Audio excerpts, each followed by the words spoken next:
So in 1914, tensions all around the world were starting to get bigger and bigger and bigger, and people were starting to get more and more angry at each other. Countries were starting to get more and more angry and tense with each other, and so that eventually and very quickly would explode into the largest war in the history of the world. So these tensions around the world, I like to call them the isms because most of them end with ism, except for the last one. So isms is one of the terms that I'll use when I'm talking about it, but it also is often referred to as the main causes of the World War I. And so the reason it's main causes is because there's an M, there's an A, there's an I, and there's an N. So that's the main causes. So it's called both of them, and you'll see both of them in writing and tests and things like that. Now, imperialism is the first one we'll talk about. And imperialism, we already know what that is. That's when people are trying to go out and colonize and get new land and do all that kind of stuff. And so we know that these countries are out there and they're competing for land and competing for trade and trying to grab up pieces of Africa and grab pieces of Asia and of the Pacific Islands and all these different things. And all these countries are kind of really arguing over the same thing. They're all trying to get the same thing.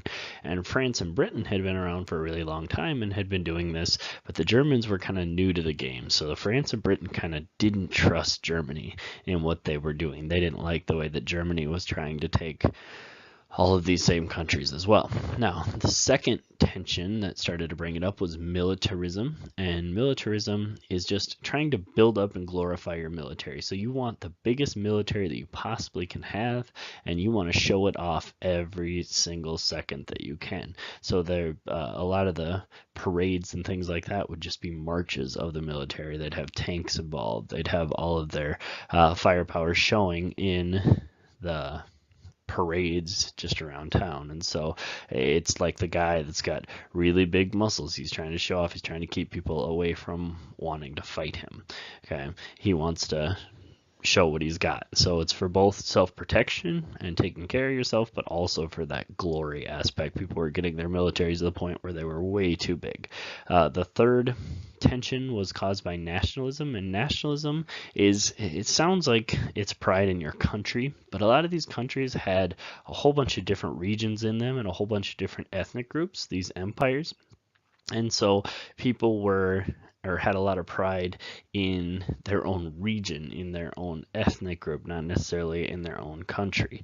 And they thought that their type of person, their ethnicity, was better than everyone else, and everyone else was less. So it was kind of a difficult thing, especially in the Balkan nations. The Balkan nations, they wanted to break off from Austria-Hungary. People like Serbia and stuff like that thought, we're not Austro-Hungarians, we're Serbians, and we're better than them, and so we don't want to fight, or we don't want to be part of them anymore. And Russia was sitting there willing to support those Serbians.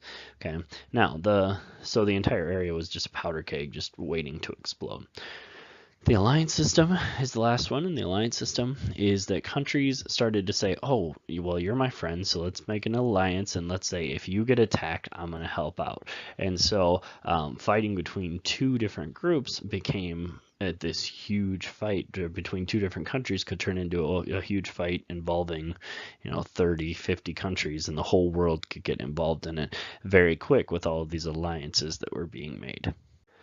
And so here's some of those alliances. The two major ones were the Triple Entente and the Central Powers. And the Triple Entente was mainly, it had a bunch of other people in it, because you can see all the orange, yellow, whatever color you call that, on the top were eventually part of the Triple Entente. But it included France as one of the main ones, as one of the main players in it. Britain, or the United Kingdom, was another main portion of it, and then Russia was the other big chunk of it.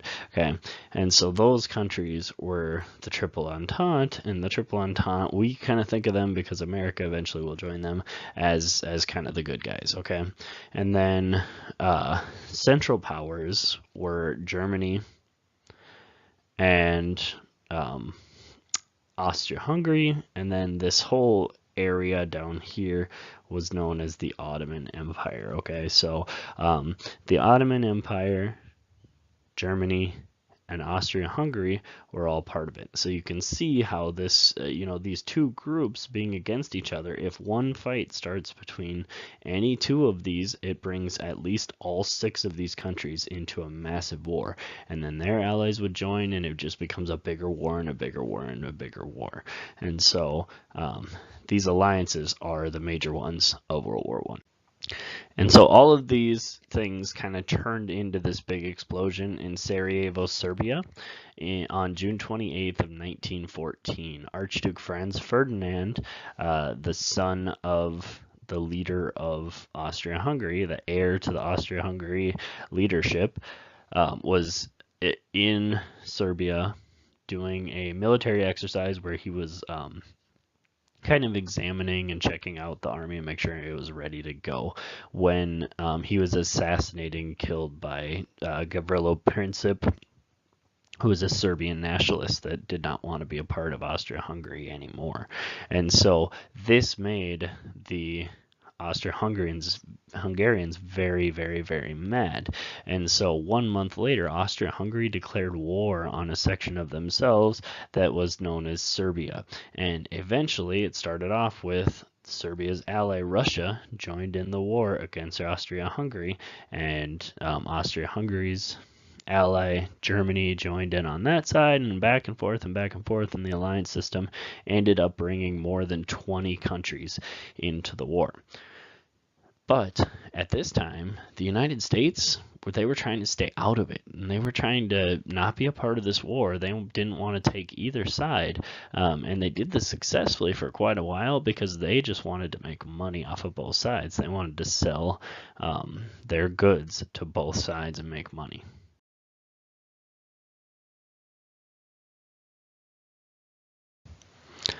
Both the Entente, Triple Entente, and the Central Powers thought that this would be a really fast war and it would be over in no time. This war that they thought would be done very quickly would end up lasting for many years and being one of the largest and deadliest wars in the history of the world, and the worst at that point. It was fought on 2 different fronts, and so the aggressive parties were the Central Powers, and they were all stuck kind of in the middle. So if you look at this map here, the green group is the Central Powers, and so they're stuck in the middle of 2 of the yellow side, the Triple Entente. And so they actually ended up having to fight on 2 different fronts, the Western Front and the Eastern Front. And so you can see those 2 major fronts are the Western and the Eastern Front. Okay, and so the Western Front, the Germans started to attack, and they advanced very, very quickly, and they were very fast and organized and ready for this, and they moved into France immediately. They went through many different countries, took them over very quickly, and got into France before they really hit very much resistance, and they were quickly within about 30 miles of the capital of France, Paris. If you think about it, when you take down a country's capital, either they have to move their capital or they have to make peace with you. It has to be done. They lose, right? And so on the Western Front, or in this within 30 miles of Paris, this first battle ended up happening, this first major battle, and that was called the First Battle of the Marne. Okay, and that was that close to Paris, right there, right on the Marne River, and these British and French troops were dug in trenches, and they were able to stop the advance. They were able to stop the Germans from coming in and taking over. Now, there was, of course, no clear victory. There was a stalemate. Like, they were stuck there, and they had this battle continue on day after day after day after day for 3 years along that line. One side might make a small bit of advancement, and then the other side might push back, and it was just a very small, they just didn't move very much. There was nobody who was getting the better side of it. And so in this stalemate, they were doing what's called trench warfare. And trench warfare, what happens is these soldiers, they shoot at each other from dugout trenches. And so they dig these holes into the ground, and then they hide in those holes just outside of each other's attack radius. And then they shoot at each other. And there's this area between the two trenches. So if you have your most forward trench and the other enemy has their most forward trench, and all you have to show to shoot is just pop your head up and pop your gun up and start shooting, then if the other side were to charge across from their trench and get up out of their trench and show their whole bodies, all you have to do is show a little bit of yourself, which is a lot harder to hit, and shoot them down and kill them. Okay, and so the area between the two trenches was known as no man's land, and nobody wanted to be there, and it was really hard to survive in there because of a lot of the technology. Okay, and so artillery's running down. If you pop up, you can get shot at. You're constantly getting bombed. You're having all of these issues. So it's almost impossible to survive that no man's land in between. And so you can see how it'd be really easy to get stuck. You're both stuck on other sides. You're taking pot shots at each other, not really able to hit anybody until somebody charges, and then you just mow them down. So there's no real opportunity for you to advance and get further than you were before. Now, there were charges. The officers forced these men into charging and into attacking back and forth. And so there were people that went out and died in no man's land, basically with no chance of getting to the other trench.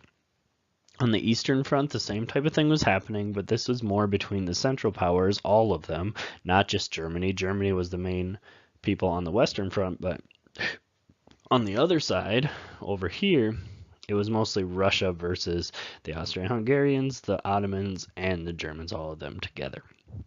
And so the Central Powers were definitely at a disadvantage having to fight on both of their sides, having to give troops to both sides, whereas France and Germany over here only had to fight this way, and Russia over here only had to fight this way. All of these countries had to fight on that side and on that side, and so it was a lot more difficult for the Central Powers.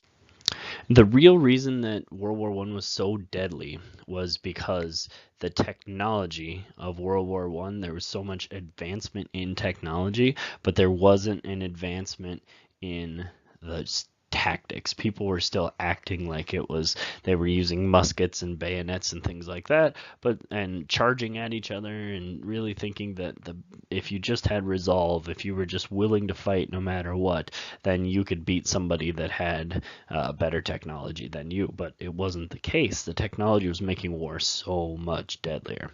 And so some of the technology that did that is right here. There were airplanes being used. And the airplanes, you can see the airplane right here. They're not really bombers. They're not fighter jets. They're not anything like that. But they were up in the air, and it was kind of hard to shoot them down because they didn't have anti-aircraft guns at that time. And so really what they used them for was almost like we use satellites as a way to scout and to see your own people and to see the other people and say, oh, okay, I know where they're at. I know how they're moving. So now I can react to them tactically and do things like that. So they were just basically above the battlefield, checking it out and seeing where everybody was. The next thing is armored tanks, and so you can see a World War I style tank here, and these armored tanks were basically just a rolling shield. You're actually moving along in a rolling shield where bullets are not able to affect you. And so these brand new tanks are going up against people that are still fighting, sometimes on horseback. I mean, it's crazy the difference in technology between some of these countries. And so the tanks came in and were very effective on the ground in Europe. Heavy artillery is the other one. These new guns, these big guns, instead of using old school cannons and things like that, they have these huge guns with explosive rounds that can be shot really, really, really long distances. And so the heavy artillery would just be lobbed in, and you would lob it in, and you say, oh, we didn't quite get to the trench that time. We need to shoot a little further. Oh, we just went over the trench. And then you get it zeroed into where you are raining shells into the trenches where the other side's men are. And if they jump out and run run away, you can shoot at them and possibly kill them as well. And so the heavy artillery is one of the things and the thing that was the most deadly of all of these technologies. And so again, I'll put a little star next there because that might show up on a test or a quiz, but heavy artillery was definitely the most deadly. Third is they had these machine guns, okay? And machine guns are pretty new, but they were rapid fire machine guns that could fire off hundreds of rounds per minute instead of, you shoot, you have to reload, you shoot, you have to reload over and over and over again. And so these really fast machine guns were able to just shoot tons and tons of bullets, and you've got these big groups of guys that were sent running across no man's land at you, and you have a machine gun. One machine gunner could technically kill hundreds of people if they were really had enough bullets and all that kind of stuff. They could kill a whole lot of people that were running across this blank area at them. And then the last thing was poison gases, and poison gases had an element of fear. All of these men had to have gas masks and all that kind of stuff because they were really afraid that these gas attacks would happen. And some of the gases that were used were things like mustard gas and chlorine, and this would cause choking. It would cause blinding the people if it got into their eyes. It would cause blisters on their skin. Was really nasty stuff. And then if the chlorine gas got into your lungs and you breathed it in, not only would it cause these blisters and choking and things like that inside of your lungs, but it would also start to fill them up with fluid, which would not allow you to get any oxygen in there, and you would literally asphyxiate. You'd run out of oxygen. You would drown in fluid that was stuck in your lungs, even though there's no water around. Okay, and so poison gases after this war were no longer made legal. Okay, they were immediately made illegal, and it was not something you can do in war anymore. So the president at the time, Woodrow Wilson, was just absolutely horrified by these huge body counts that were coming out from France and from Great Britain. All these countries were having giant amounts of people dying, and so he didn't want any part of this war. And so he had a strict and impartial neutrality plan. Okay, strict means we're absolutely going to be neutral, and you're not allowed to be anything but neutral, and impartial means you cannot pick a side. And so they're saying we have to be absolutely pick no sides at all. Now, the people of America, some people were for the Central Powers, and the people that were for the Central Powers liked Germany. They were German immigrants, people that had moved from Germany, and so they liked their home country. And they favored the Central Powers and wanted America to join them. And the Irish immigrants also favored the Central Powers, but it was mostly because the Central Powers were fighting against England, and the Irish people hated England for taking them over and not giving them their own country, their own sovereignty. Some people, however, and most people really favored the Allies. We had this common language. We had a common history with Britain. We were once part of Britain, so we were used to that history of it, and we didn't want Britain to go down. Also, not only that, but some of the new immigrants were Slavic, which is kind of Russian, and so they were with Russia and Serbia and all those sides. And then the Italian immigrants also favored the Entente because Italy ended up being part of the Triple Entente. And so there were people on both sides in America, but Woodrow Wilson was saying, we are not picking a side. And a lot of the reason was because of this right here, this political cartoon. On the front it says peace on earth, goodwill towards men, pretending like we're peaceful and we're not going to pick a side, but the real reason is we're willing to sell ammunition to anybody who wants it. We just want to make some major money off of this war too.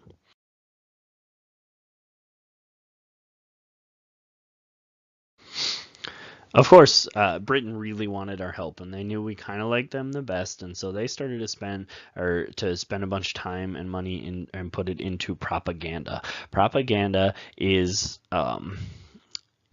it's posters and speeches and all that kind of stuff with a specific goal. It is an advertising campaign with a specific goal, and this goal was to get support for their cause, for their side, and they only show their one side to get America to be on their side to see how bad the Germans were. And so it's kind of like yellow journalism, but it's even worse. It's only picking one side, and it's using every piece of information and making stuff up to make that other side look really, really bad. And so they brought in these horrifying tales of German brutality, and there was pics of the Kaiser, the leader of Germany, as a gorilla who is eating people. And so that was just one of these images that was kind of crazy. And you can see right here, this talks about Belgium, one of the first countries to be invaded by Germany. And it says 3 million people, Belgians, are destitute. And destitute means you're so poor you can't even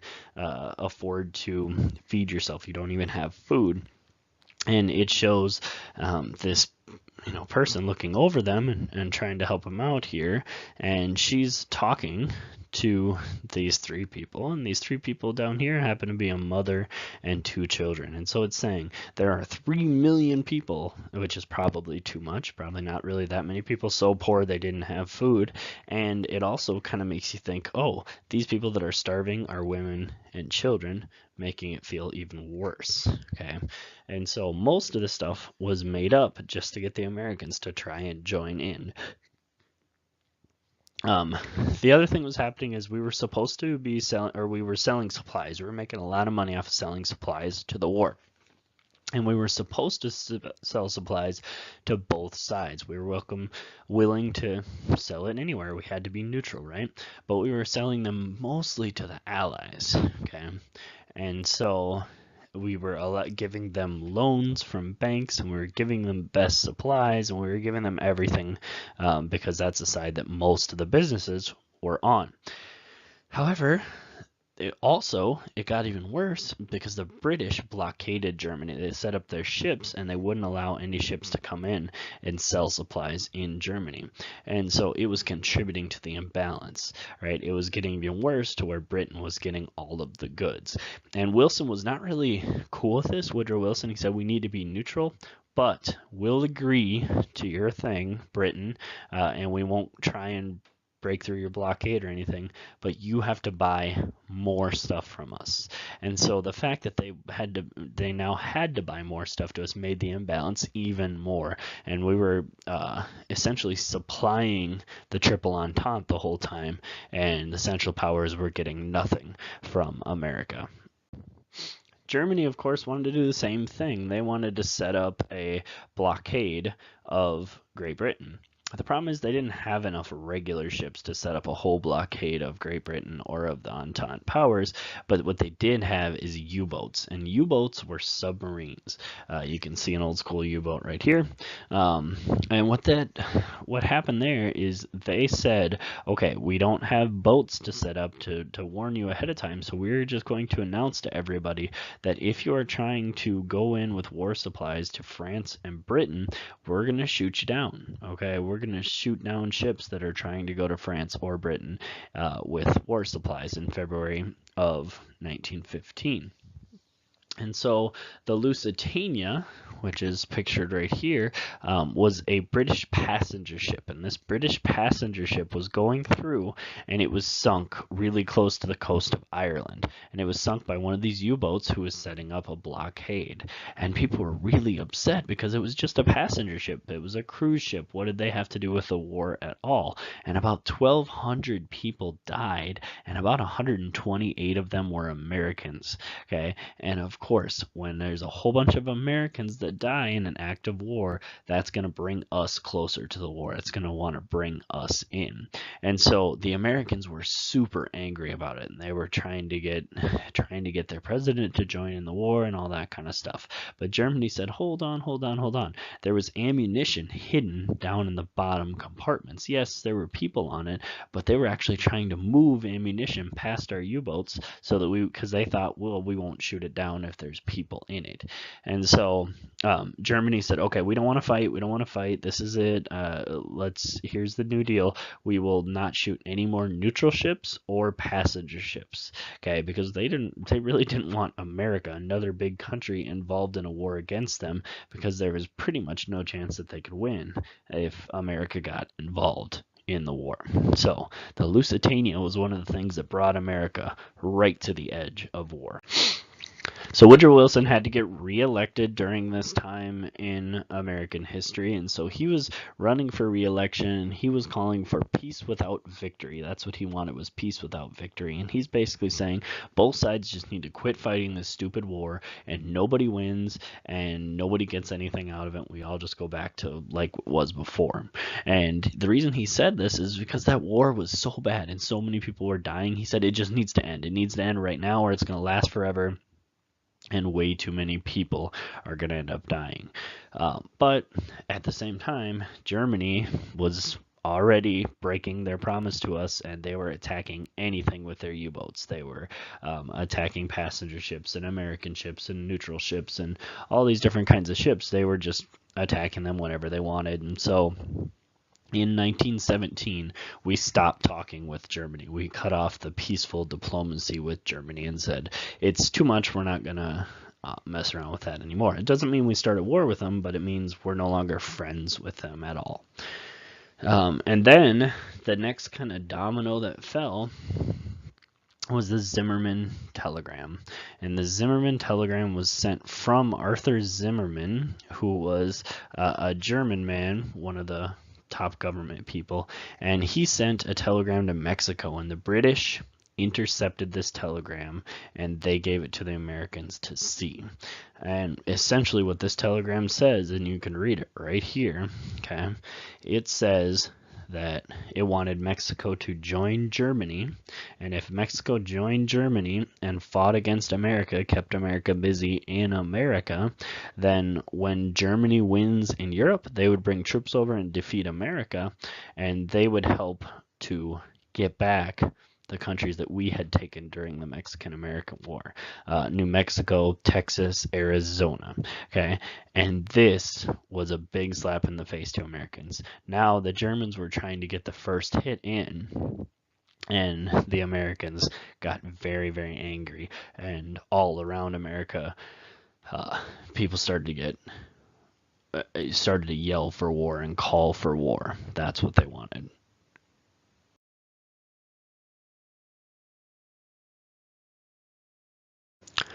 As we talked before, though, for Woodrow Wilson, the most important thing to him was democracy and spreading democracy all around the world. And so at the same time as this was happening, the last thing happened that would bring us into the war, and that was the Russian Revolution, okay? And the Russian Revolution what happened against this man named Tsar Nicholas II. Tsar is just like if you say president or king. Tsar is another word for that. It's the leader in Russia. And so Tsar Nicholas II was an absolute monarch. So he was an emperor, a ruler that resisted democracy, and he did not like democracy. So Wilson was thinking, I know that we want to join the Triple Entente, but Russia's not a democracy, and they hate democracy. And so how can we join them and be allies with them? And so what ended up happening is on March 1917, there was food shortages and the military was getting defeated by the Germans, and it was just not looking good. And so the people overthrew Tsar Nicholas II. They had a revolution. Even though they overthrew them, they promised, we'll still stay in the war and we'll still fight. And now Wilson realized Tsar Nicholas out of there, and they have their own, assuming it's democratic government in. Now, if we join in and we join on the side of the Triple Entente, we're no longer being friends with and being on the side of a tyrant. A tyrant is like a nasty dictator that, just takes all the power for themselves. And so on April 2nd, 1917, Congress agreed to declare war on Germany and their allies. And so this happened 3 years after the fighting began. And so now America is a part of this war. And Wilson said the world must be made safe for democracy. And that was his reasoning for joining the war. So again, fighting for democracy was his main plan. However, if we were going to fight in this new kind of war, we need to have a really strong um, military. Okay, and so we had an okay military. We had a really large and good navy, but we had a pretty small army. It was the 16th largest army in the entire world with about 125,000 men.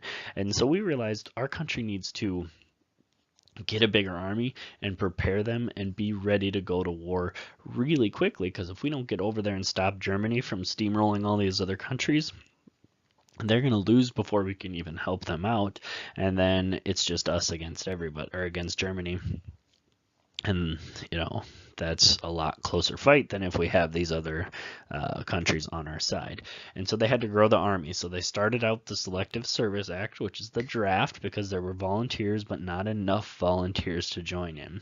And so all men that were between 21 years old and 30 years old had to register for the draft, and they were picked at random, and they had to serve in the military throughout the war. And so about 4 million people throughout the entire war served in the American military. Women also joined. It was more than 30,000 women volunteered and wanted to be a part of it as well. And about 2/3 of those ended up being nurses, and about 1/3 of them worked in clerical positions, so like secretaries for major generals and things like that. And so these were really the first women to obtain military rank in the history of the United States. It was really where the women being part of the military started. And the very first woman in Congress also came in at this time, and her name was Jeannette Rankin. There's a picture of her up here.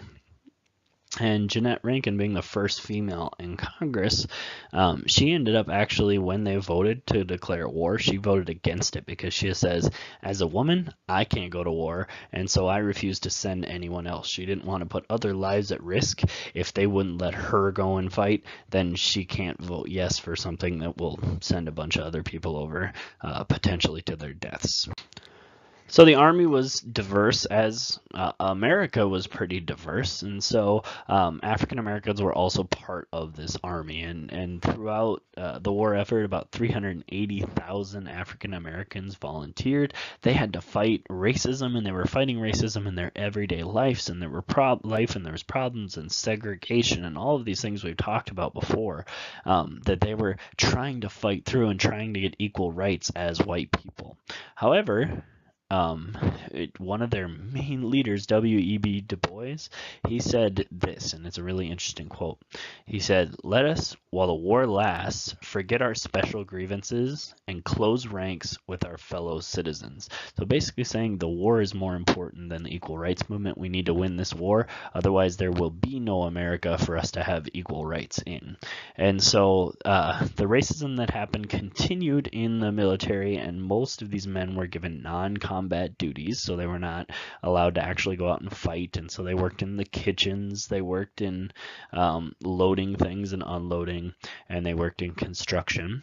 And the ones that were in combat duties were put in all black regiments, and so they only fought with other black people.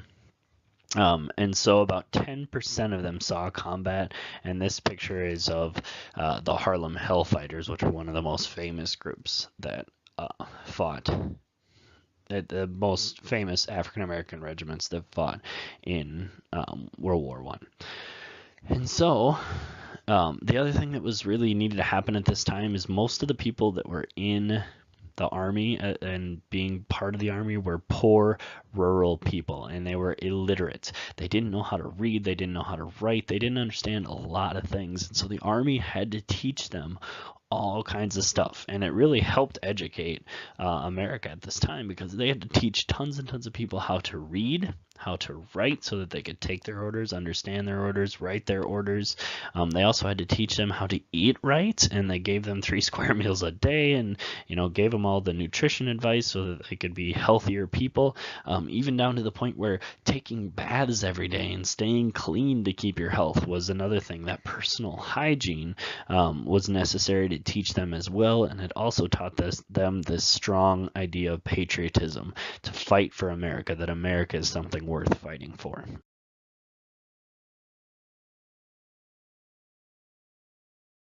The government was also putting together groups to help out the war effort at home, and the first one we'll talk about was led by a man named Herbert Hoover, which we'll know more about later, but he led the Food Administration. And when he led the Food Administration, their whole job was to make sure there was enough food for all the civilians, the people at home, and then also the troops, because those troops, some of them were farmers before, some of them worked in the food factories, some of them did different things, and we needed to find a way to make sure we had enough food for everybody here and everybody there who couldn't work because they were too busy fighting. And so he came up with a few programs to try and conserve food and keep it around.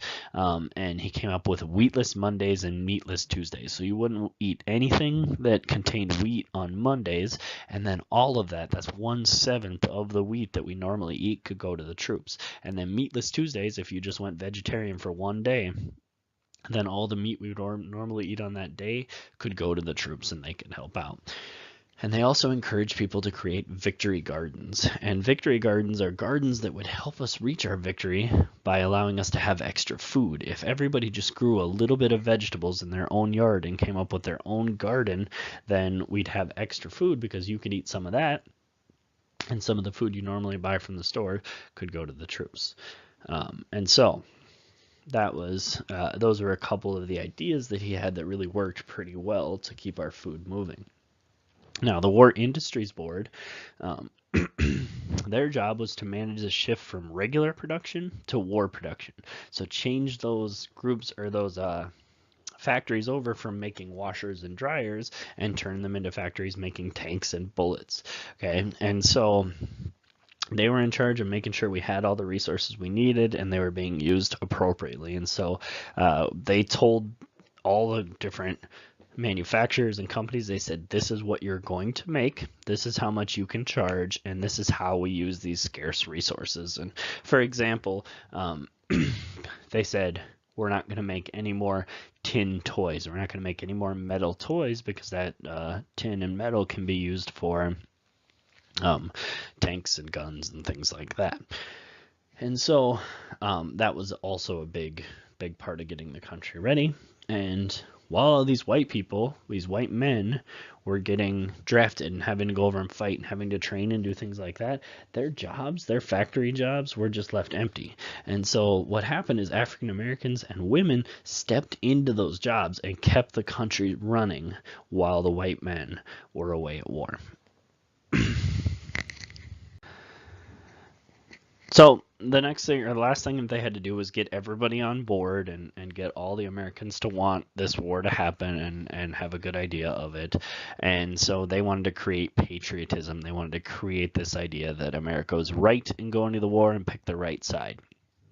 And so they hired about 75,000 4-Minutemen. And these people, their jobs were to go around to movies and stadiums and anywhere where people were getting together in large numbers to do these entertainment things, so concerts or games or whatever, and they would just give a rah-rah speech and try and get people excited about the war and on the side of the war. And they also started to create their own propaganda, like pro-war cartoons and posters and things like that. You can kind of see 3 of them right here. Okay, this bottom one's against the Germans, but the other 2 are saying, attack, attack, we're heroes, and I want you for the U.S. Army, you should join. And so they wanted people to either loan money to the government or join the fight themselves. And so when they were loaning money to the government, it was called Liberty bonds or war bonds, and that is just a loan that you give to the government to pay for the war. They'll pay it back to you with interest, but they need money right now, and so they get that money from their people who would be willing to make those loans on a small interest rate to help the war effort out. In part of this was the Espionage Act of 1917 that Congress put through as well, and that essentially said that if anyone was speaking out against the war and making us look bad, then we would throw them in jail. And so one man that was put in the war, in jail because of it, was Eugene V. Debs. He was a member of the Socialist Party. He would actually kind of run for president a few times under the Socialist Party. but he was put in jail for telling the workers not to support the war. He didn't like them supporting the war, and so he was saying, this is crazy that we now live in a country where it's dangerous to exercise free speech. We're out there fighting for democracy elsewhere, but we can't even have free speech in our own country. And so he didn't like that.